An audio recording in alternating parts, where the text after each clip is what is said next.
ದೊಡ್ಡ ಕರುಳಿನ ಕ್ಯಾನ್ಸರ್ನಿಂದ ಬಳಲುತ್ತಿರುವ ಚಿನ್ನಮ್ಮ ಎಂಬವರ ಮನೆಗೆ ಹೋಗುವ ದಾರಿಯಲ್ಲಿ ಕಂದಕವನ್ನ ರೆಜಿ ಎಂಬವರು ನಿರ್ಮಿಸಿದ ಘಟನೆ ಬೆಳ್ತಂಗಡಿ ತಾಲೂಕಿನಲ್ಲಿ ನಡೆದಿದೆ. ದಕ್ಷಿಣ ಕನ್ನಡ ಜಿಲ್ಲೆ ಬೆಳ್ತಂಗಡಿ ತಾಲೂಕು ಅರಸಿನಮಕ್ಕಿ ಪಂಚಾಯತ್ ವ್ಯಾಪ್ತಿಯ ರೆಕ್ಯ ಗ್ರಾಮದ ಎಂಜಿರದ ಚಿನ್ನಮ್ಮ ಎಂಬವರ ಮನೆಗೆ ಹಿಂದಿನಿಂದಲೂ ಇದ್ದ ದಾರಿಯನ್ನ ರೆಜಿ ಎಂಬವರು ಯಾವುದೇ ಮಾಹಿತಿ ನೀಡದೆ ಬಂದ್ ಮಾಡಿದ್ದಾರೆ. ಇನ್ನು ದೊಡ್ಡ ಕರುಳಿನ ಕ್ಯಾನ್ಸರ್ನಿಂದ ಬಳಲುತ್ತಿರುವ ಚಿನ್ನಮ್ಮ ಅವರ ತುರ್ತು ಸಂದರ್ಭದಲ್ಲಿ ಅವರ ಮನೆಗೆ ಆಂಬ್ಯುಲೆನ್ಸ್ನ ಸಂಚಾರಕ್ಕೂ ತೊಂದರೆಯಾಗಿತ್ತು.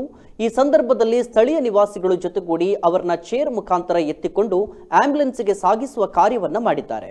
ಇನ್ನು ಚಿನ್ನಮ್ಮರವರು ಅನಾರೋಗ್ಯದಿಂದ ಇರುವ ವಿಚಾರ ತಿಳಿದಿದ್ರೂ ಉದ್ದೇಶಪೂರ್ವಕವಾಗಿ ರಸ್ತೆಯಲ್ಲಿ ಕಂದಕವನ್ನು ನಿರ್ಮಿಸಿದ್ದು, ಈ ಕುರಿತು ಸಂಬಂಧಪಟ್ಟ ಅಧಿಕಾರಿಗಳು ಸೂಕ್ತವಾದಂಥ ಕ್ರಮ ಕೈಗೊಳ್ಳಬೇಕೆಂದು ಸ್ಥಳೀಯ ನಿವಾಸಿಗಳು ಆಗ್ರಹಿಸಿದ್ದಾರೆ.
ಬರ್ತೀವಿ, ನಾ ಕಾರಲ್ಲಿ ಬರ್ತೀವಿ.